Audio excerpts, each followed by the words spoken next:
अस्सलाम वालेकुम dear students.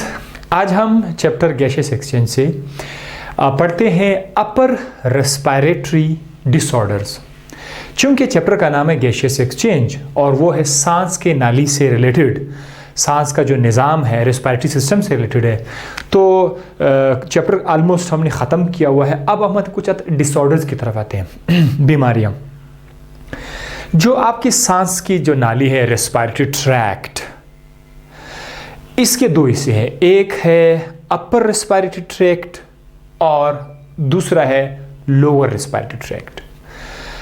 Upper respiratory tract किसे कहते हैं, पहले आप लोग ये देख लें। ये डायग्राम है माउथ का। लेट सपोज ये आपका बकल कैविटी है या आप उसको माउथ कह सकते हैं। इसके बाद यहाँ पर एक मस्कुलर स्ट्रक्चर है फेरिंक्स, जो कि हम ऑलरेडी ये पढ़ चुके हैं। और उसके बाद नीचे एक स्ट्रक्चर है, उसका नाम है लेरिंक्स, ये भी हम लोग पढ़ चुके हैं, इसको वॉइस बॉक्स कहते हैं। इसके बाद क्या स्टार्ट होगा, सी शेप का एक रिंग है, बहुत सारे रिंग्स हैं और एक लंबा सा पाइप है। This is called as trachea. Trachea के बाद ये डिवाइड हो जाएंगे दो पाइप्स में। उसके बाद ये आपके लंग्स के अंदर एंटर हो जाएंगे। तो लंग्स में जाकर इसका नाम हो जाएगा ब्रोंकाई, ब्रोंकस या ब्रोंकाई। फिर मजीद ब्रोंक्यूल वगैरह वगैरह, ठीक है, ब्रोंक्यूल्स, एल्विला, एयर सेक। हम जो अपर रेस्पिरेटरी ट्रैक्ट है वो किसे कहते हैं, यहाँ से ये जो आपका बकल कैविटी है जिसमें फेरिंग्स शामिल है, जिसमें लेरिंग्स शामिल हैं, इस रीजन को कहते हैं अपर रेस्पिरेटरी ट्रैक्ट। और अकॉर्डिंग टू सब, जब मैंने सर्फिंग किया गूगल पे तो कहीं कहीं पर वो ट्रैकिया को भी इंक्लूड करें, लेकिन कहीं कहीं पर भी जो है वो ट्रैकिया को लोअर रेस्पिरेटरी ट्रैक्ट में ला रहे हैं। बहरहाल अपर रेस्पिरेटरी ट्रैक्ट में ये कंफर्म है, लेरिंग्स है, फेरिंग्स है, यानी लेरिंग्स के ऊपर जितना भी रीजन आपको नजर आ रहा है ये आपका अपर रेस्पिरेटरी ट्रैक्ट है। और ये वाला इलाका तो फॉर श्योर बिल्कुल कंफर्म है कि ये आपका आ जाएगा लोअर रेस्पिरेटरी ट्रैक्ट में। तो डिजीज़ यहाँ पर भी हो सकते हैं, लोअर रेस्पिरेटरी ट्रैक्ट के डिजीज़ यहाँ पर भी हो सकते हैं, जिसमें एयर ट्यूब्यूल्स इफेक्ट हो सकते हैं, लंग्स के अंदर प्रॉब्लम आ सकता है, ठीक है, निमोनिया, टीबी वगैरह वो यहाँ पर होंगे। अब यहाँ पर जो अपर रेस्पिरेटरी ट्रैक्ट, ये वाला जो इलाका आप देख रहे हैं, यहाँ से लेकर ये वाला जो इलाका है, इधर अगर कोई डिजीज़ आ जाए ना तो उसको हम कोल्ड भी कहते हैं मोस्टली, समटाइम्स कॉल्ड कोल्ड। और डिफरेंट काइंड ऑफ डिजीज़ यहाँ पर है। तो उसमें से एक डिजीज़ का नाम क्या है, साइनोसाइटिस। आप बोलेंगे कि सर ने साइनोसाइटिस जो है वो 5 मिनट के बाद स्टार्ट, तो क्या मजबूरी है, आपको बताना पड़ेगा, वरना ये 5 मिनट भी हम लोग पढ़ा सकते हैं, लेकिन बहुत सारे स्टूडेंट्स को चाहिए ज़्यादा से ज़्यादा तफसील और कॉन्सेप्ट। तो साइनोसाइटिस जो है वो हमारे पास क्या है, अपर रेस्पिरेटरी ट्रैक्ट की एक बीमारी है। अब इसको तफसील से सकते हैं साइनोसाइटिस में होता क्या है। साइनोसाइटिस जो है वो कहते हैं किस चीज़ को, inflammation of the nasal sinuses. अब मुझे फिर से थोड़ा सा रोकना होगा, थोड़ा सा मजीद टाइम लेना पड़ेगा, भागना नहीं पड़ेगा। एक तो ये मैंने समझाना है आपको कि ये इन्फ्लेमेशन क्या है, क्योंकि बहुत सारे लोग, टीचर्स जो है वो इन्फ्लेमेशन को लफ्ज़ बोल करके आगे चलते हैं, लेकिन मैं आज इससे आगे नहीं जाऊँगा। और साथ ही साथ यहाँ पर साइनसेस का ये आपको समझा देता हूँ। इन्फ्लेमेशन एक जनरल लफ्ज़ का नाम है। ये क्या है इन्फ्लेमेशन, इन्फ्लेमेशन में यहाँ पर आपके लिए थोड़ा सा बता देता हूँ। इन्फ्लेमेशन एक ऐसा प्रोसेस है, एक ऐसा अमल है, जिस तरह आपकी बॉडी में बहुत सारे प्रोसेसेस काम करते हैं, ये भी एक प्रोसेस है जिसका मकसद ये है कि अगर आपकी जिस्म में कोई इंजरी हो जाए, लेट्स सपोज एक्सीडेंट हुआ, कोई इंजरी आई, या फिर कोई इन्फेक्शन आया, मतलब इन्फेक्शन। और इन्फेक्शन किस वजह से है, ये या तो बैक्टीरिया आ जाता है आपके बॉडी के अंदर, या फिर कोई वायरस आ जाता है, तो उनकी वजह से कोई इन्फेक्शन हो जाता है, या कोई एलर्जन आ जाता है, एलर्जी हो जाती है। तो इस इन्फेक्शन या इंजरी तो आपकी जिस्म में जब आ जाता है, इसके खिलाफ काम करना पड़ता है। आपकी जिस्म के अंदर अल्लाह ताला ने कुदरती ऐसा निज़ाम रखा हुआ है कि अगर ये दो हो जाए तो फिर आपका जिस्म, आपको पता ही नहीं चलता, आपका जिस्म उसके खिलाफ लड़ना शुरू करेगा, आपका जिस्म इसको ठीक करने की कोशिश करेगा। तो ये जो ठीक करने की जो कोशिश है, ये जो ठीक करने का जो प्रोसेस है, this is called as inflammation, और एक किस्म का मैदान जंग की लड़ाई की सूरत हाल को शो करता है कि जब कहीं पर कोई मिसाल के तौर पर कोई चोर आ जाए, कोई डाकू आ जाए, वो जैसे ही हमला कर लेते हैं तो बहुत सारा तबाही मचा देते हैं, लेट्स सपोज तबाही मचा देते हैं। फिर उसको रिकवर करने के लिए क्या करना पड़ता है, लोग आएंगे, आवाज़ें होंगी, ठीक है, फ़ोन कॉल्स होंगे, रब्ते होंगे कि भाई फ़लानी जगह पर जो है ये हमला हुआ है, आप लोग आ जाओ।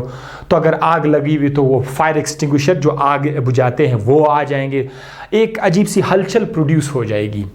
जैसे उस वहाँ पर एक हलचल होती है, बिल्कुल हमारी बॉडी में भी इस तरह की एक हलचल प्रोड्यूस होती है, कॉल्ड एज इन्फ्लेमेशन। और इन्फ्लेमेशन का मकसद क्या है कि जिस्म में अगर कोई ऐसा प्रॉब्लम आ जाए उसको ठीक करने के लिए एक अमल हो जाता है जिसका inflammation.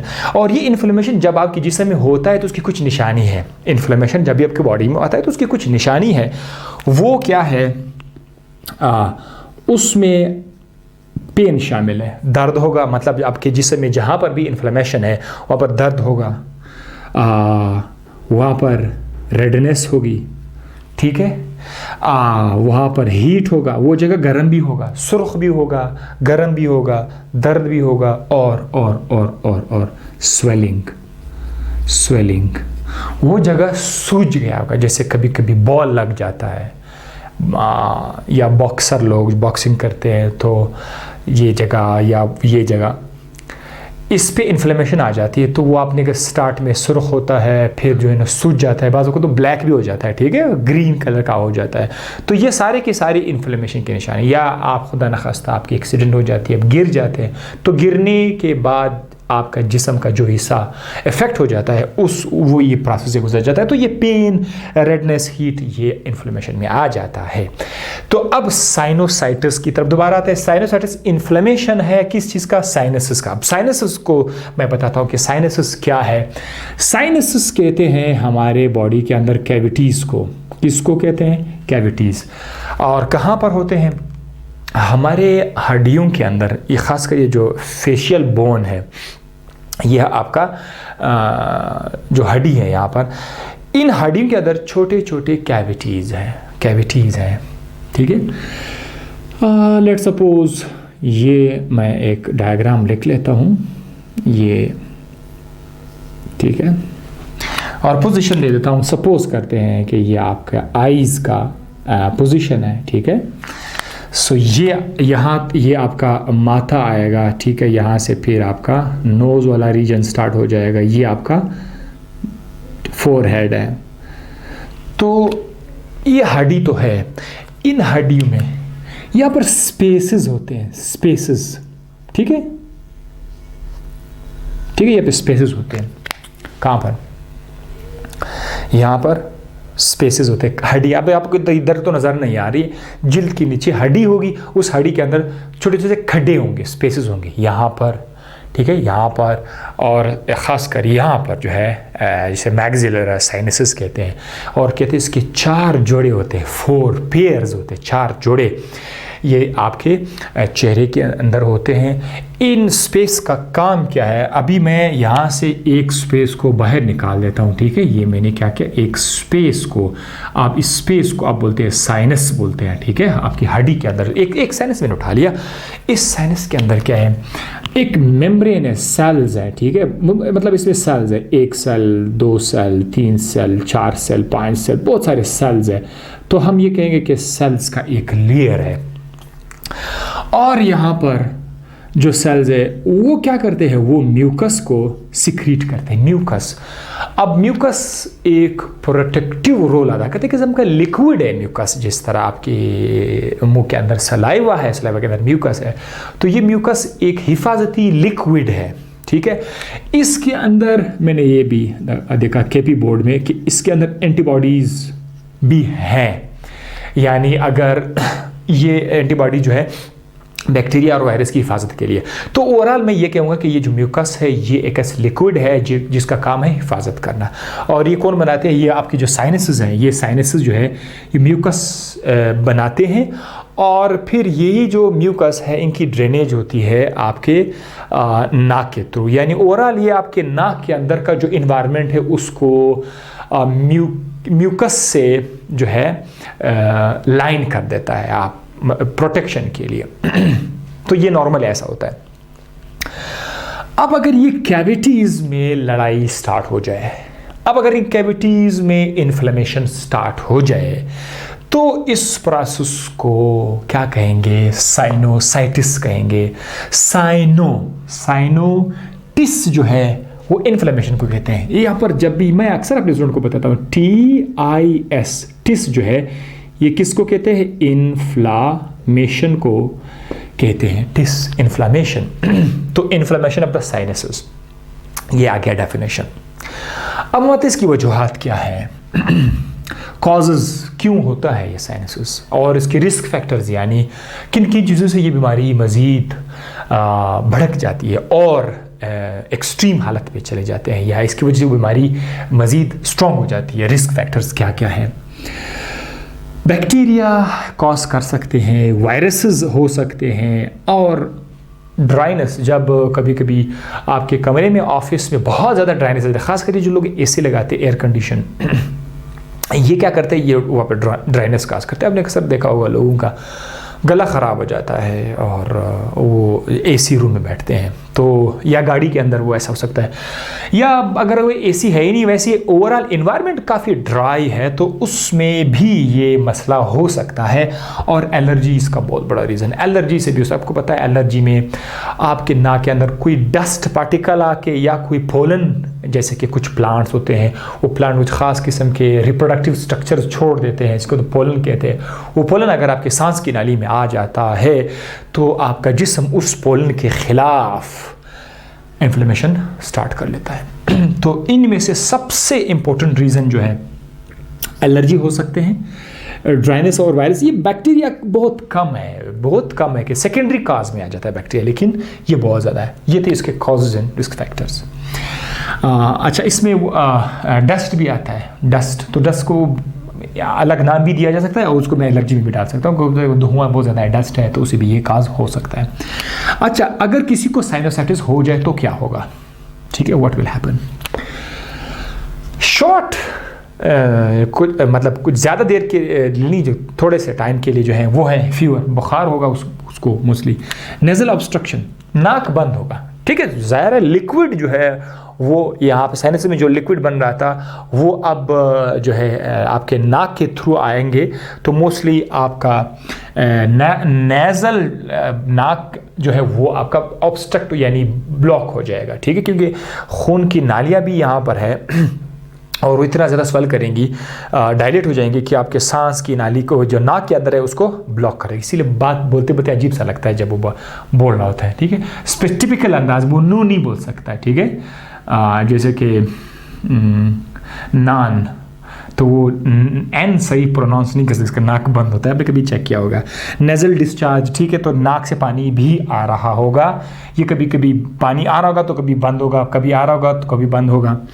Sense of smell change, उसका जो जायका है इसका नाक के सूंघने का, ज़बान का नहीं, सूंघने का जो स्टाइल है वो चेंज हो जाएगा। उसको डेली खुशबू जो है, डेली जो स्मेल है, वो उसको चेंज नज़र आएंगे। जो भी स्मेल होगा उसको चेंज नज़र आएगा। जैसे कि आजकल ये कोरोना के लिए बोला जाता है, यार कोरोना के आने से ये बेचारी बीमारी तो बिल्कुल ख़त्म हो गया है, या अगर किसी को ये बीमारी है भी तो उसको इसमें डाला जाता है। बहरहाल ये बड़ा टेक्निकल इशू है, इसको अपने देखना पड़ेगा। और याद रखिएगा कि हर केस में, हर ये जो सिम्टम्स में ये आप कोरोना के अंदर आप लेके जाते हैं, यार ऐसा नहीं करें। इसके लिए बाकायदा टेस्ट करना पड़ता है, और आम फ्लो में, आम हालत, आम इंसान को मतलब होता रहता है। ठीक है, तो उसका मतलब ये भी नहीं है कि आप उसे जो है एकदम से बेचारे को जो है उसे दूर भागना शुरू करे। वो मस्जिद में नज़र आया तो तुम इधर उधर भाग रहे हो, यार ये कौन सा मजाक है भाई। तो थोड़ा सा चेक क्या करो, ये डेली नॉर्मल प्रोसेस है, इतना ख़तरनाक नहीं है। And then we have facial pain. आपको ज़ाहिर है यहाँ पे साइनसेस है, तो यहाँ पर आपको दर्द भी महसूस हो रहा होगा, हेडेक भी होगा। ठीक है, ये आ गया आपका। अब हम आते हैं इसकी ट्रीटमेंट की तरफ कि अगर ये उसका इलाज क्या है। मोस्टली ये खुद ब खुद ठीक होएगा, 5-6 दिन 7 दिन। थोड़ा रेस्ट करें। अगर ज़्यादा से ज़्यादा हो तो आप पैरासीटामोल, जो कि हर घर में है और बहुत सेफ ड्रग है, पैरासीटामोल, पैनाडोल, दर्द के लिए आप वो ले लें, कोई इशू नहीं होगा। टी का यूज़ क्या करें, ग्रीन टी है या करशी का जोहर जोशांदा है वो आप ले लें गर्मा गर्म, ठीक है, स्टीम ले लें, इट्स फाइन। लेकिन अगर ये बीमारी बहुत एक्सट्रीम हो जाए, यानी मैंने यहाँ पर एक लफ्ज़ लिखा हुआ है अक्यूट एंड क्रोनिक। अक्यूट का मतलब ये है कि अगर ये विद इन 2 मंथ्स के अंदर हो, 2 मंथ्स, अगर कोई बीमारी 2 महीने के अंदर हो, 1.5 महीना हो, 1 महीना हो, 2 हफ्ते हो, 1 हफ्ता हो, तो वो सब के सब अक्यूट में आएगा। और क्रोनिक में ये है कि वो 2 महीने से बढ़ जाए, 3 महीने, 4 महीने जो भी है, तो इसका क्रोनिक। और ये अक्यूट का लफ्ज़ ये किसी भी बीमारी के साथ आ सकता है, क्रोनिक का लफ्ज़ किसी भी बीमारी के साथ आ सकता है। तो बाज़ औक़ात ये बीमारी अगर बहुत ज़्यादा एक्सट्रीम हालत पे चले जाए, बैक्टीरिया ने 20 में हिस्सा लिया हुआ इन्फेक्शन सेकेंडरी, मतलब बाद में जब हालात बहुत ख़राब हो जाते हैं तो बैक्टीरिया को भी मौका मिल जाता है, तब आप एक ड्रग आप यूज़ करें, एंटीबायोटिक। और मुख्तलिफ़ किस्म के एंटीबायोटिक्स अवेलेबल है, सल्फा ड्रग्स बहुत ज़्यादा मशहूर है, ये आपको मेडिकल स्टोर मिल जाएगा। और ख़ुद से इलाज ना करें, ठीक है। आप मेडिकल स्टूडेंट से आगे शायद आप डॉक्टर बन जाए तो फिर आप देखें। एंटी एलर्जिक, बहुत सारे एंटी एलर्जिक्स हमारे पास है, मुख्तलिफ़ किस्म के एंटी एलर्जिक्स होते हैं, तो आप एंटी एलर्जिक ले सकते हैं, ठीक है। जैसे कि सिट्रिजीन, राइट, ये एंटी एलर्जिक है। और डीकंजेस्टेंट ये बड़ा बेहतरीन किस्म का है। आपने देखा बाज़ औक़ात जब नाक बंद हो तो मेडिकल स्टोर में तो पता यार वो नाक को खोलने वाला जो दवा है वो दे दो, तो फिर उसको जैसे आप सूंघते हैं उससे आपके नाक खुल जाती है, उसके अंदर जो केमिकल है वो डीकंजेस्टेंट है। लेकिन हमारे पास इसके साशे भी है, टैबलेट भी है, तो हर वो चीज़ जो बंद नाक को खोल देता है, विच ओपन्स क्लॉज्ड नोज, आप क्लॉज नोड या क्लोज नोज, जो बंद नाक को खोल देता है, that is called as decongestant. और ये लेने से बीमारी जो है वो ख़त्म हो जाएगी। ये था ये लेक्चर, आप देख सकते हैं, मैं साइट पर हो जाता हूँ, पूरा खबर लेक्चर मौजूद है। आज हमने पढ़ा अपर रेस्पिरेटरी ट्रैक्ट क्या है, यानी साइनसाइटिस बीमारी के लिए हमने पहले देखा अपर रेस्पिरेटरी ट्रैक्ट क्या है वो पढ़ा। उसके बाद हमने ये पढ़ा कि इन्फ्लेमेशन क्या है, और इन्फ्लेमेशन के बाद हमने पढ़ा साइनसिस क्या है। साइनसिस के बाद हम लोग साइनसाइटिस पढ़ा है कि ये क्या है, इसमें साइनसिस को इन्फ्लेमेशन हो जाती है, क्या क्या वजूहात है, बैक्टीरिया, वायरस, ड्राइनेस, एलर्जी की वजह से आ सकता है, और उसमें अलामात क्या हो सकते हैं, बुखार होगा, नेज़ल डिस्चार्ज होगा, नाक बंद होगा, स्मेल जो है वो चेंज हो जाएगी, और आपको फेशियल पेन भी रहेगा। उसके बाद हम यहाँ पर इसकी ट्रीटमेंट की तरफ आए कि इस ट्रीटमेंट में क्या क्या आप दे सकते हैं, एंटीबायोटिक्स, एंटी एलर्जिक्स और डीकंजेस्टेंट ये आप दे सकते हैं। इसके साथ ही ये आपका लेक्चर ख़त्म हुआ। नेक्स्ट लेक्चर में आपसे फिर मुलाकात होगी, तब तक के लिए अपना ढेर सारा ख्याल रखिएगा। अल्लाह हाफ़िज़।